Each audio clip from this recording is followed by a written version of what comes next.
guys, welcome back to my channel. If you are new, my name is Jessie and I make videos all about plants and I usually release them on Mondays. So if you would like to subscribe to this channel, that would be amazing.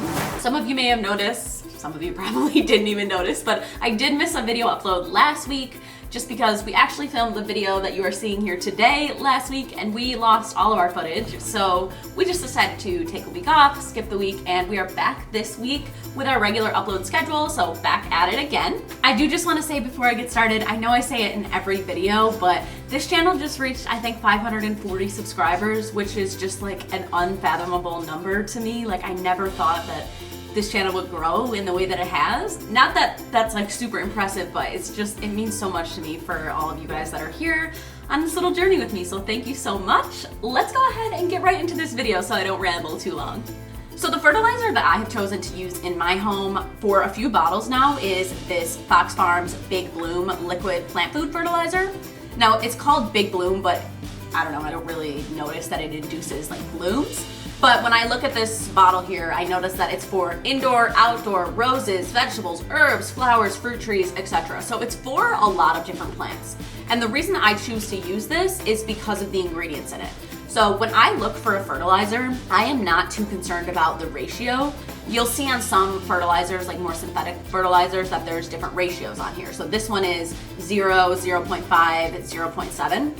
That just refers to the different nutrients that are available in the fertilizers, which is important, yes, but for me, I really don't care about it. I just want something that's nice and organic and not synthetic.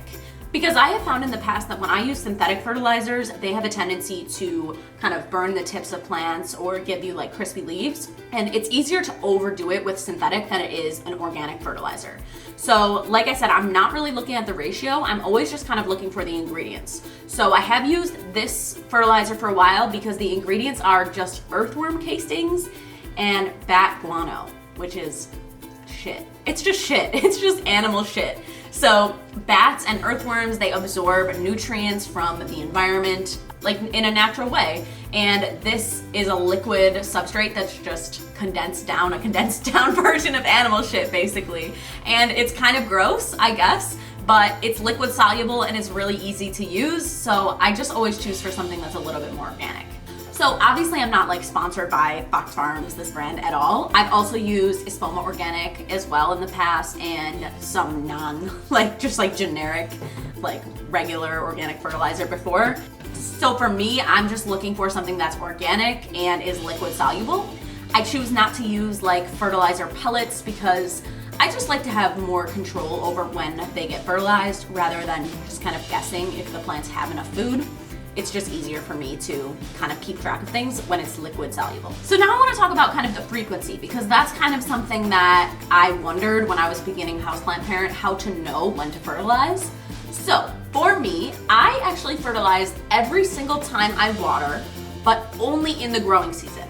So here I live in Buffalo, New York. I consider my growing season to be like mid-March to, let's say, August, mid-August. And then I kind of peter off when I notice that my plants are starting to also peter off.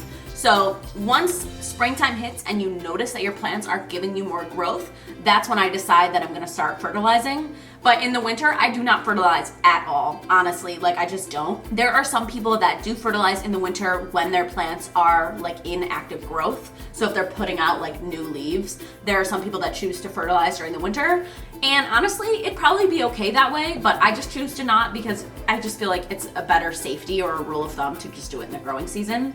But yeah, I do use fertilizer every time I water in the growing season, and I will show you how I do that. So I always start off by giving it a good shake, just because I don't want the liquid to separate. And then I'm gonna go ahead and pour it right into my quart of water. I really don't measure it, but if I had to guess, it's probably somewhere between like a teaspoon to 2 teaspoons. I really do not use too much. I just give it a small little pour. And then after that, all I'm gonna do is go ahead and give it a swirl around, just because I want it to kind of integrate into the water. And that's really it, it's that easy. So I just went ahead and put my fertilizer in my can here, and I'm gonna go ahead and get started on watering this first one. So like I've said before, I've honestly said it a bunch of times, but I'm very pro watering your plants all the way through because I think it's important to get the roots down at the bottom as well. So I'm not just somebody that just pours a little bit of water on the top and hopes it gets down to the bottom. I wait for the water to come all the way through. So I'm just gonna go ahead and do that. Usually I do my first pour just like that, and I kind of wait a second for that to absorb. And normally on the first pour, the water doesn't come all the way to the bottom. So I'll kind of give that a minute to absorb, and then I'll go ahead with the second pour. So now I can see it starting to come to the bottom, and you can see that my water is coming all the way down through. I really don't leave the tray here full of water, like I don't want it to get wet feet, obviously, so I just let it drain out, and then I'm just gonna go ahead and pour it back in here. Try not to make a mess. There's one plant, done. Now I'm gonna go ahead and do the same thing with this guy right here. I'm gonna do one pour to start, let that all absorb. Now I'm gonna do my second pour, same thing. Ooh, that's filled up too. And you can see the water is starting to come through now. So same thing, I'm just gonna let this drain out, and then once it's drained all the way into the tray, I'm gonna pour it back in there and reuse the water. Okay, so that looks like it's come all the way through now. And that's that. Honestly, guys, that's really it. So for me, I don't think fertilizing should be a chore. I think it should be just something easy that you go ahead and add on to your watering routine. So that's gonna be the end of today's video. I hope today was helpful for you if you needed some fertilizing advice.